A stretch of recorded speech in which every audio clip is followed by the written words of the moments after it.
Welcome to Creature Feature May 2023. This month we'll be talking about the Khapra Beetle. What is the Khapra Beetle? The Khapra Beetle is among the top 100 most destructive agriculture pests in the world.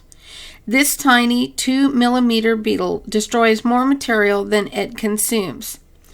Khapra beetle spoils the food it eats by leaving their discarded skins and hair throughout what they are consuming. The scientific name for Khapra beetle is Trogoderma granarium everts, but it is commonly called KB for short.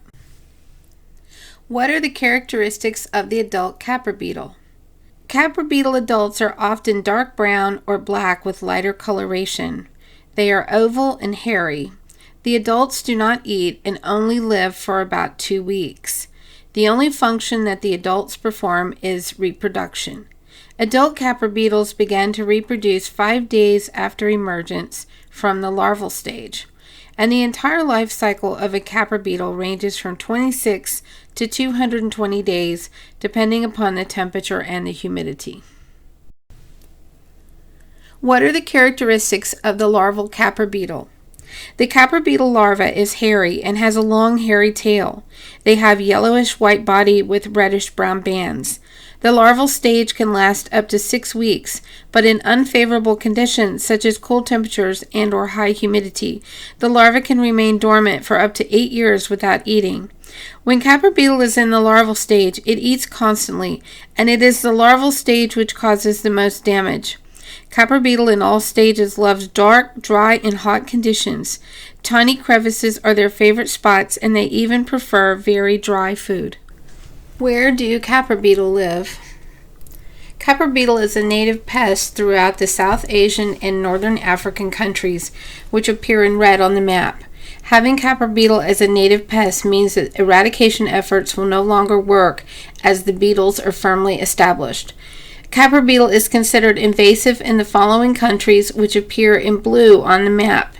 If Khapra beetle is invasive in the country, it means that eradication efforts could remove the beetle from the country as they are present but not established.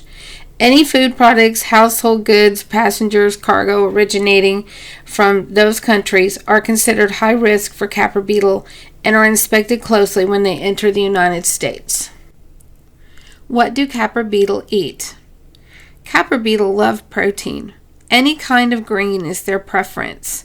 Oats, lentils, beans, and rice. They also consume dried fruit, nuts, dried meat, and unprocessed leather. Why is Khapra beetle so dangerous to American agriculture? If Khapra beetle were to become established in the United States, the danger to agriculture as well as the national economy could be problematic. The ability of U.S. farmers to sell grain overseas would be impacted, as increased restrictions would be placed on U.S. exports because the grain would be considered undesirable by other countries. When KB has to be eradicated, the costs of fumigation are very high because Khapra beetle is resistant to many pesticides and fumigants. Determining the correct combination of pesticide and or fumigants is often done on a trial and error basis. An infestation of Khapra beetle in California in 1953 led to a massive control and eradication effort which lasted until 1966 and cost $15 million. Watch this Khapra beetle larva as it begins to shed its skin. Khapra beetle's shed skins are called cast skins, and Khapra beetle leave behind their cast skins and hairs which cause health issues in humans. Because the hairs have sharp barbs on the end, inhaling the hairs can cause severe breathing issues because the barbs will pierce the lung tissue and cause physical damage. Physical contact with the cast skins or hairs is also known to cause skin dermatitis. In conclusion, the Khapra beetle is a highly destructive grain pest which can cause economic, agricultural, and health issues in countries across the globe. Knowing when you see it is instrumental in stopping its potential destruction. If you see it, report it. Thanks for joining us this month for the Khapra Beetle. Please join us in June for our next creature feature, the Emerald Ash Borer.